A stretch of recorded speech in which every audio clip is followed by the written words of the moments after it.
Jai Hind everyone. Name of the topic is Central Bank and its function. सबसे पहले हमें समझना है ये सेंट्रल बैंक क्या होता है, ठीक है।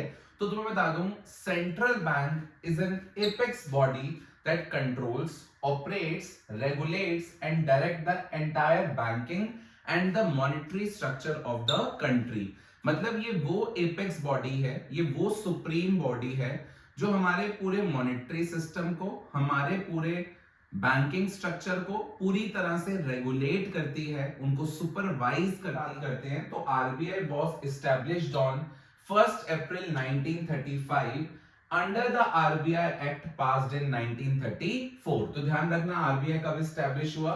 1 अप्रैल 1935 को एस्टैब्लिश हुआ। और आरबीआई का एक्ट कब पास किया गया था? इन 1934।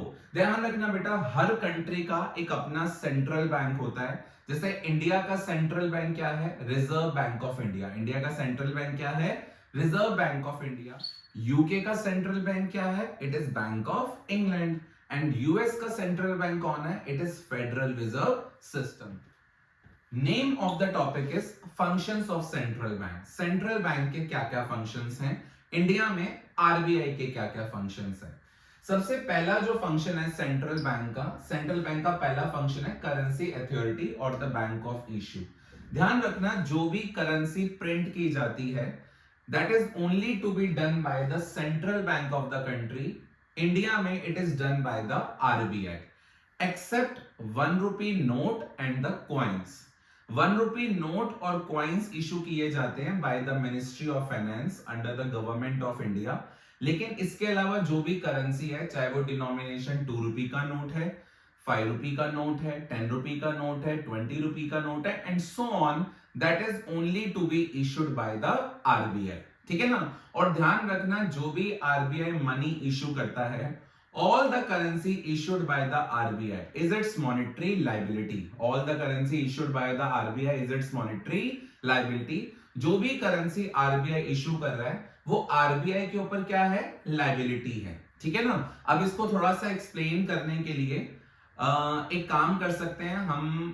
कोई भी नोट अगर चेक करें, ठीक है ना, मोर देन 1 रुपी, मतलब 2 रुपी का नोट, इधर 10 रुपी का नोट, 50 रुपी का नोट, 500 रुपी का नोट, ठीक है ना। तो उस पे ना एक लाइन लिखी होती है and that line is I promise to pay the bearer. अगर 100 रुपी का नोट है, I promise to pay the bearer the sum of 100 rupee. मैं धारक को 100 रुपए अदा करने का वचन देता हूं, ठीक है ना। और उसके नीचे हमारे इंडिया के आरबीआई के गवर्नर के सिग्नेचर होते हैं, ठीक है ना। तो ध्यान रखना, ये आरबीआई के ऊपर लायबिलिटी है। जो भी इस नोट का बेयरर है वो जहां पर भी इस पैसे को खर्च करेगा, है ना, उसके अगेंस्ट में उतनी वैल्यू के वो गुड्स ले सकता है। ठीक है, that guarantee is given by the RBI, ठीक है ना, to the bearer of that note. So basically ध्यान रखना, all the currency issued by the RBI is its monetary liability. ठीक है ना। तो जो भी आरबीआई इशू करता है वो आरबीआई के ऊपर एक लायबिलिटी है। एंड ध्यान रखना, ऐसा नहीं है कि इंडिया का रुपी है, मतलब कागज हमारा है, गांधी जी हमारे हैं, तो हम जितना मर्जी प्रिंट करेंगे, ऐसा नहीं होता। All the currency issued by the RBI, ठीक है, इज अ मॉनेटरी लायबिलिटी। और लायबिलिटी हमेशा इशू की जाती है अगेंस्ट द एसेट्स, ठीक है ना। अब वो कौन कौन से एसेट से हमारी करेंसी को बैक किया जाता है? It may be gold coins, gold bullion, ठीक है ना, foreign securities, domestic government local currency security. तो all the currency issued by the RBI is issued against some assets, ठीक है ना, उसको किसी एसेट्स के अगेंस्ट में इशू किया जाता है। अब ध्यान रखना, मैंने क्या क्या बोला है। पहला मैंने बोला all the currency is issued by the RBI is its monetary liability. RBI कौन सी करेंसी प्रिंट करता है? आरबीआई प्रिंट करता है करेंसी मोर देन 1 रुपी के नोट्स, ठीक है ना, और 1 रुपी के note and coins that is issued by the ministry of finance, ठीक है। And RBI has the sole authority to issue currency. RBI has the sole authority to issue currency, ठीक है। I hope it is clear to everyone. अब question ये आता है, why the right is given only to the RBI? ये right RBI को ही क्यों दिया गया है? तो पहला इसका आंसर है, to maintain uniformity in the circulation, ठीक है। अगर मान लो राइट किसी दो इंस्टीट्यूशंस को दे दिए जाते तो हो सकता है उनके नोट्स में यूनिफॉर्मिटी मेंटेन नहीं हो पाती, ठीक है ना। एक ने किसी और तरीके का नोट बनाया, दूसरे ने किसी और तरीके का नोट बनाया। तो to maintain uniformity in the circulation the government has given the right only to the RBI, ठीक है ना। सेकेंड, ध्यान रखना, to control over the money supply. अगर हम मनी सप्लाई को कंट्रोल करना चाहते हैं, that's why the right is given only to one, ठीक है। राइट एक को ही दिया गया है, ठीक है ना। अगर एक से ज्यादा को राइट देते, ठीक है, तो मनी सप्लाई को कौन कंट्रोल करेगा, इसकी अकाउंटेबिलिटी किसी के पास नहीं होती। तो to control over the money supply the right is given to one. It also ensures faith in the currency system, ठीक है ना। अच्छा, एक पॉइंट डिस्कस करते हैं। Whenever there is deficit in the government budget, ठीक है, जब गवर्नमेंट के अकाउंट में डेफिसिट होता है तो government take loan from RBI, government take loan from RBI. तो गवर्नमेंट क्या करती है, अपनी जो ट्रेजरी बिल्स हैं, अपनी जो सिक्योरिटीज हैं, वो आरबीआई को सेल कर देती है। And when the RBI acquire this security, ठीक है ना, तो आरबीआई उस सिक्योरिटी के अगेंस्ट में RBI can issue currency, RBI can issue currency, and this process is known as monetizing the government debt, और this process is known as deficit financing. Government के deficit को फाइनेंस करने के लिए RBI ने क्या करा, नई करेंसी इशू करी against the treasury bills, and this process is known as deficit financing. Second important function of the central bank is banker to the government. जैसे हमारे लिए कमर्शियल बैंक है, ऐसे ही गवर्नमेंट के लिए कौन सा बैंक है, सेंट्रल बैंक है, ठीक है ना। तो central bank for the government it act as a banker, as well as it act as a agent, as well as it act as an adviser. अब ऑब्वियसली बात है, गवर्नमेंट के अकाउंट को बैलेंस करने का काम, ठीक है ना, कौन कर रहा है, सेंट्रल बैंक कर रहा है, ठीक है ना। गवर्नमेंट को लोन की रिक्वायरमेंट है, तो गवर्नमेंट किससे लोन ले रहा है, from the RBI bye issuing the treasury bills. तो गवर्नमेंट का बैंक कौन है, आरबीआई, ठीक है ना। तो जो फंक्शंस हमारे लिए कमर्शियल बैंक परफॉर्म करता है एज अ बैंकर, वही सारे फंक्शंस आरबीआई परफॉर्म करता है for the government, for the government. Second, it also act as an agent. देखो, as an agent means obviously बात है, गवर्नमेंट के पब्लिक डेट को मैनेज करने का काम किसका है, आरबीआई का है, सेंट्रल बैंक का है, ठीक है। आज के टाइम में अगर जनरल पब्लिक कमर्शियल बैंक में जब अपना अकाउंट ओपन कराती है ना, काफी सारी सर्विसेज कमर्शियल बैंक उसको प्रोवाइड करता है एज एन एजेंट। तो ऐसे ही central bank as an agency सारी सर्विसेज किसको प्रोवाइड कर रहा है, टू द गवर्नमेंट। तो ध्यान रखना, it also act as an agent. And third, it also act as an adviser. अब ये एडवाइजर कैसे है, time to time monetary advice, economic advice, financial advice that is given by the central bank to the government। तो कोई भी economic, financial, monetary matter पे advice की requirement है तो वो सेंट्रल बैंक प्रोवाइड करेगा to the government, to the central government as well as to the state government. I hope it is clear to everyone. The third important function of the RBI is bankers bank and supervisor। As we know, there are many commercial bank in the country, ठीक है, there are many commercial bank in the country। तो कोई ऐसी agency होनी चाहिए जो उनको regulate करे, उनको सुपरवाइज करे। तो ये कौन रेगुलेट और सुपरवाइज कर रहा है, सेंट्रल बैंक सुपरवाइज कर रहा है। इंडिया में सेंट्रल बैंक कौन है, रिजर्व बैंक ऑफ इंडिया। तो वो क्या कर रहा है, सारे कमर्शियल बैंक को रेगुलेट भी कर रहा है और सुपरवाइज भी कर रहा है। And it also act as a bankers bank and supervisor.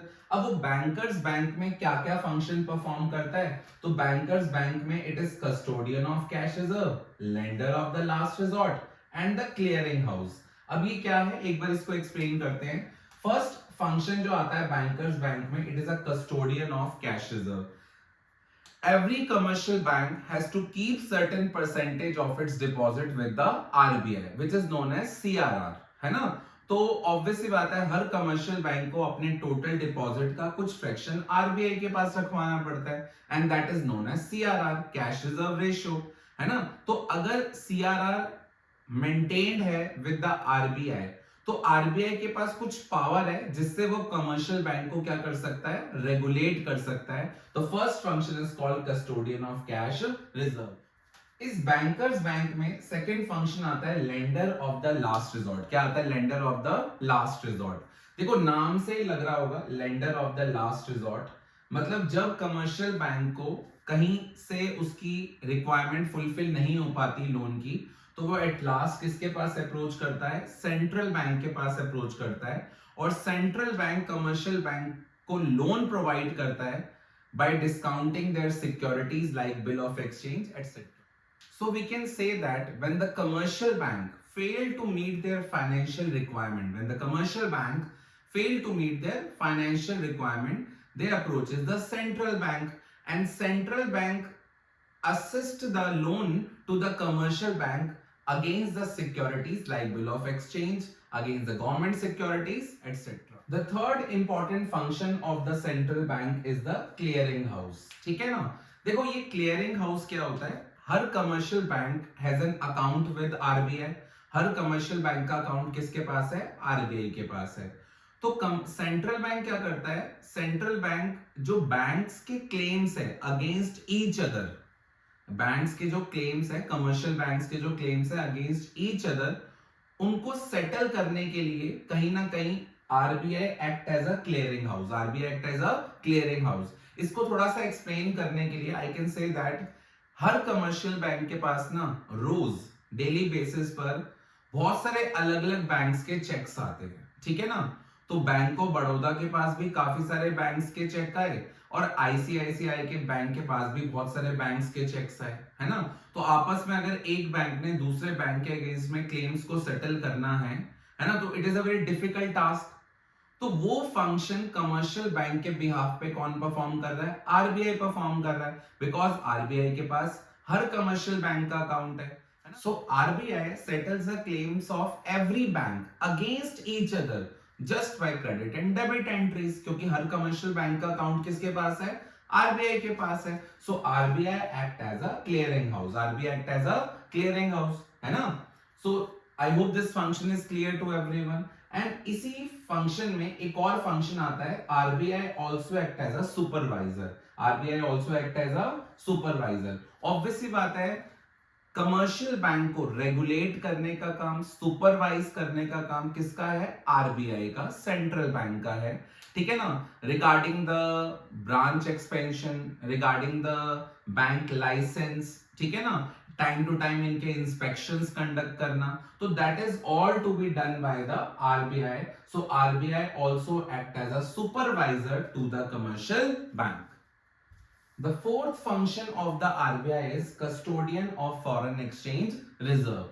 ध्यान रखना सेंट्रल बैंक अपनी कस्टडी में गोल्ड का, फॉरेन एक्सचेंज का रिजर्व भी मेंटेन करता है। As we have already studied, under the managed floating exchange rate, under the managed floating exchange rate, RBI क्या करता था, आरबीआई फॉरेन एक्सचेंज रिजर्व को सेल परचेज करता था, ठीक है, to stabilise the exchange rate. That's why RBI क्या करता है, इस कस्टडी में, अपनी कस्टडी में क्या मेंटेन करता है, फॉरेन एक्सचेंज रिजर्व, ताकि हमारे एक्सचेंज रेट में एक स्टेबिलिटी मेंटेन हो, ठीक है ना। तो I hope this function is clear to everyone.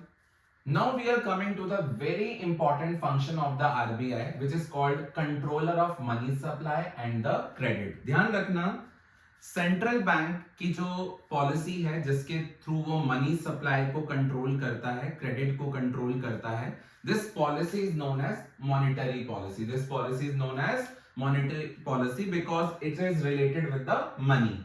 अब देखो how the RBI control the credit और the money supply through this monetary policy. तो we have to understand that there are two measures under it. One is called the quantitative and the one is called the qualitative. The second one is called the qualitative. सबसे पहले अगर हम बात करें quantitative measures की, तो quantitative measures में सबसे पहला measure आता है repo rate. The first is the repo rate. Repo rate is the rate at which commercial bank take loan from RBI to meet their short term needs.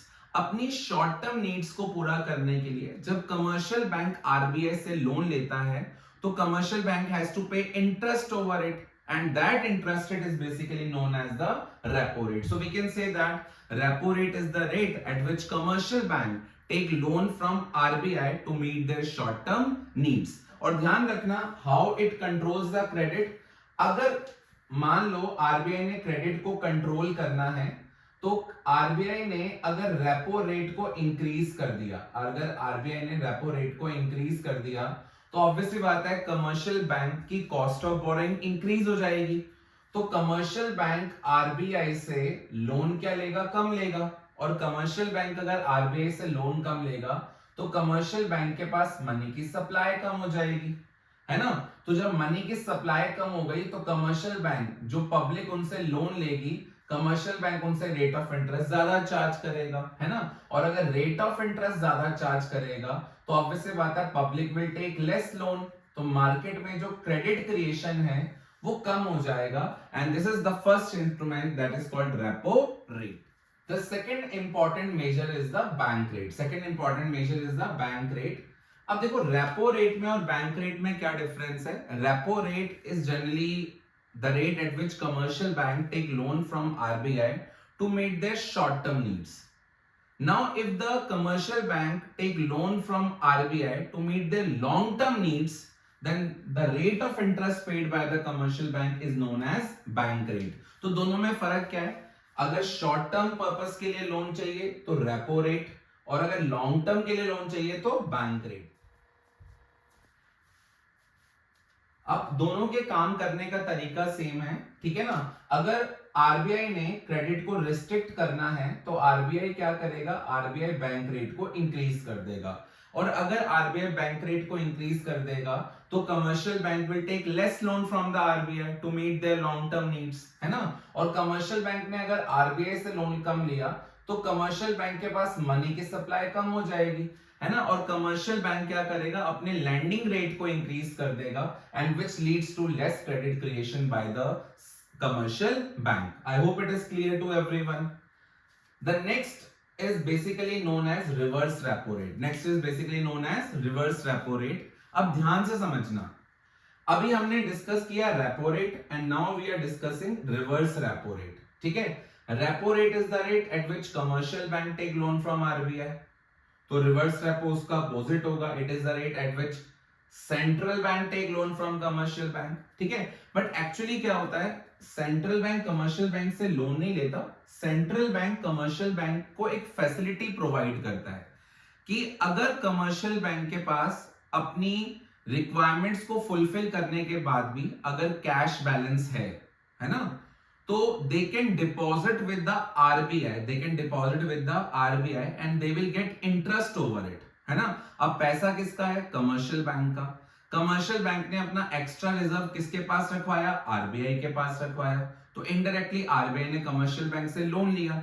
लेकिन rather than taking loan from commercial bank, we can say this reverse repo rate is the rate at which commercial banks parks their surplus money with RBI। ये वो rate होता है जिस rate पे commercial bank अपने access reserve को कहां पे पार्क कर देता है, आरबीआई के पास पार्क कर देता है ना। And this is known as reverse repo rate. अब एक चीज समझना, रेपो रेट और रिवर्स रेपो का दोनों का मीनिंग बिल्कुल अपोजिट है, बट दोनों की वर्किंग सेम है, दोनों की वर्किंग सेम है। सपोज दैट अगर क्रेडिट को रिस्ट्रिक्ट करना है, अगर क्रेडिट को रिस्ट्रिक्ट करना है तो आरबीआई ने रेपो रेट को बढ़ाया था, आरबीआई रिवर्स रेपो रेट को भी इंक्रीज करेगी, आरबीआई रिवर्स रेपो रेट को भी इंक्रीज करेगी। अगर रिवर्स रेपो रेट को इंक्रीज किया तो क्या होगा, अगर रिवर्स रेपो रेट को इंक्रीज करा तो commercial bank now will get more rate of interest from the RBI if they park their excess money.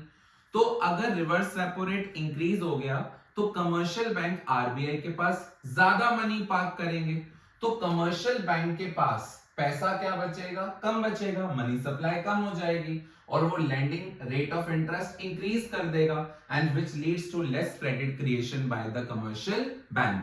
मेरा कहने का मतलब क्या है, ये नाम दोनों अपोजिट है, repo and reverse repo rate, but दोनों की जो वर्किंग है that is same, that is same. तो अगर कमर्शियल बैंक क्रेडिट को कम करने के लिए रेपो रेट बढ़ाएगा तो वो रिवर्स रेपो भी इंक्रीज कर देगा। I hope it is clear to everyone. The next important instrument is open market operation.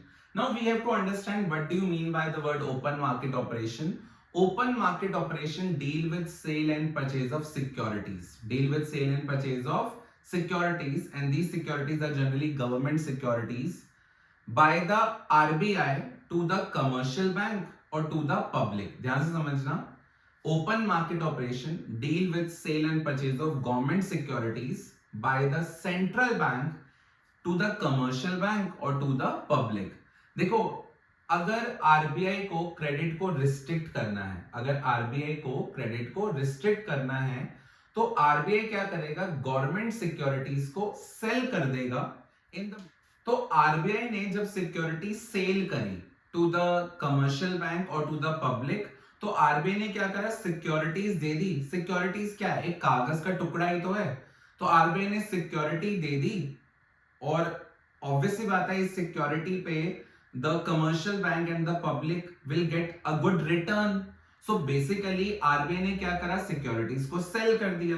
तो जब आरबीआई ने सिक्योरिटीज को सेल किया है ना, और कमर्शियल बैंक ने इसको परचेज करा, तो ऑब्वियसली बात है पैसा कहां, किसके पास आ गया, आरबीआई के पास आ गया। क्योंकि जब आरबीआई ने सिक्योरिटीज को सेल करा है ना, इसके अगेंस्ट में उसने क्या करा, पैसा ले लिया। तो इकोनॉमी से मनी की सप्लाई क्या हो गई, कम हो गई, और मनी की सप्लाई कम हो गई तो क्रेडिट भी रिस्ट्रिक्ट हो जाएगा, है ना। And on the other hand, अगर क्रेडिट को एक्सपैंड करना है, अगर क्रेडिट को एक्सपैंड करना है, तो आरबीआई ने जो सिक्योरिटीज को सेल करा था, आरबीआई उन सिक्योरिटीज को परचेज कर लेगी, आरबीआई उन सिक्योरिटीज को परचेज कर लेगी और मनी सप्लाई को इंक्रीज कर देगी, मनी उनको प्रोवाइड कर देगी। तो कमर्शियल बैंक की जो क्रेडिट क्रिएशन कैपेसिटी है वो बढ़ जाएगी। Now the commercial bank can give more loan, ठीक है ना। तो ध्यान रखना, open market operation deal with sale and purchase of securities by the central bank to the commercial bank और टू द पब्लिक, ठीक है ना।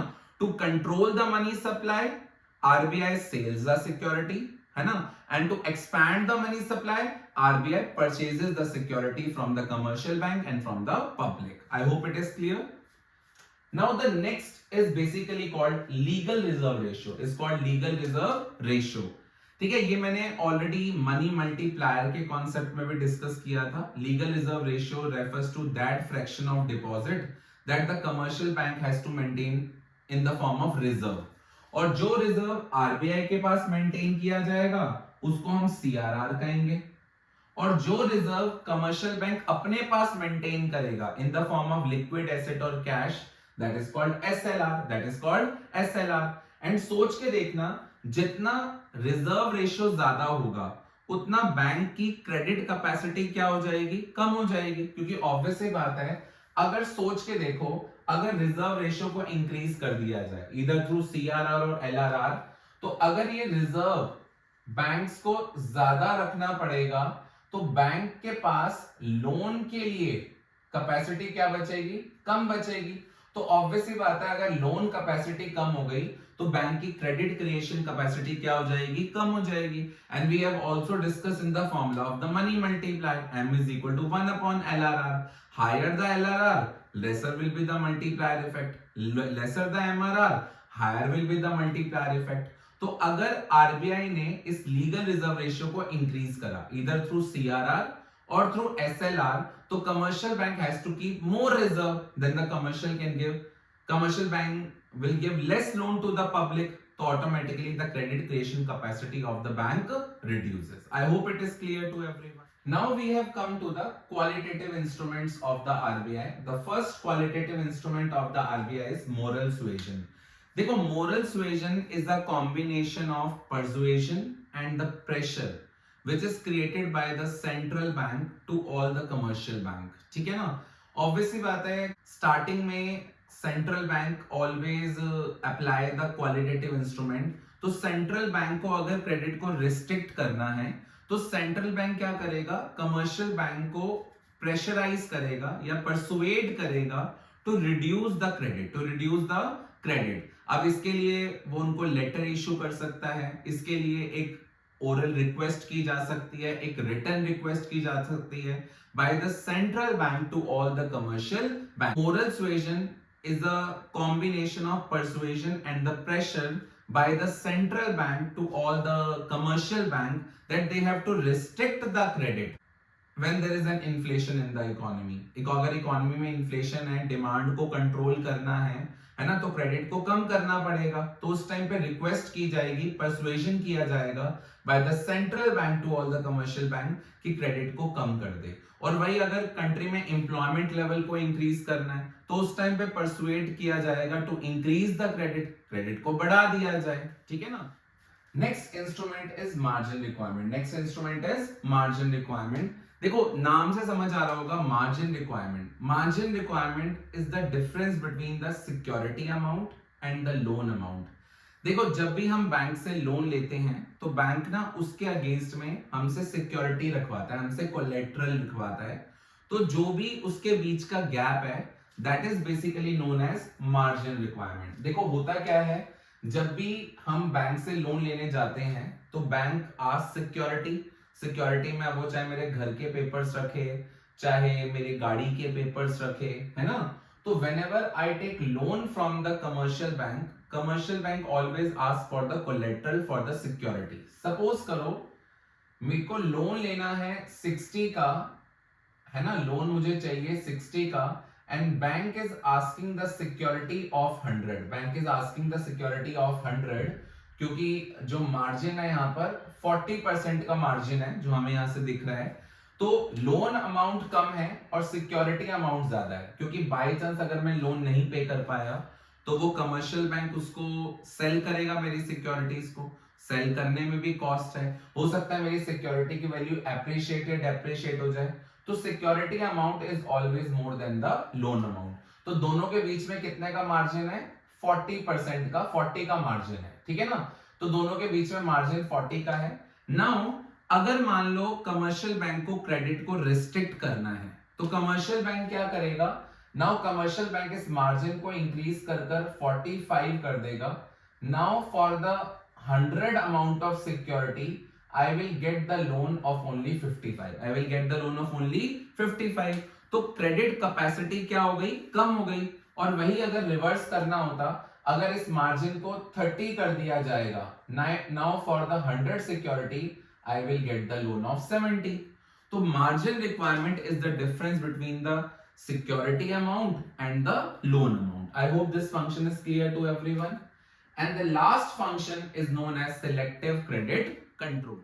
देखो जैसे नाम से ही समझ आ रहा है selective credit control, RBI selection के थ्रू क्या करेगी, क्रेडिट को कंट्रोल करेगी, ठीक है ना। जब आरबीआई को लगता है कि क्रेडिट एक्सपैंड करना है टू फ्यू सेक्टर्स, जैसे एग्रीकल्चर सेक्टर को, अगर एक्सपोर्ट इंक्रीज करना है तो एक्सपोर्ट सेक्टर को, ठीक है, तो वहां पे इसको एक्सपैंड कर दिया जाएगा। और जिन सेक्टर के लिए रिस्ट्रिक्ट करना है, ठीक है, वहां पे रिस्ट्रिक्टेड पॉलिसी को फॉलो किया जाएगा। तो this policy is basically known as selective credit control. And this is the end of the topic functions of central bank. Now I request everyone to please go through your syllabus properly, go through the book. If there is any doubt, then you can contact me.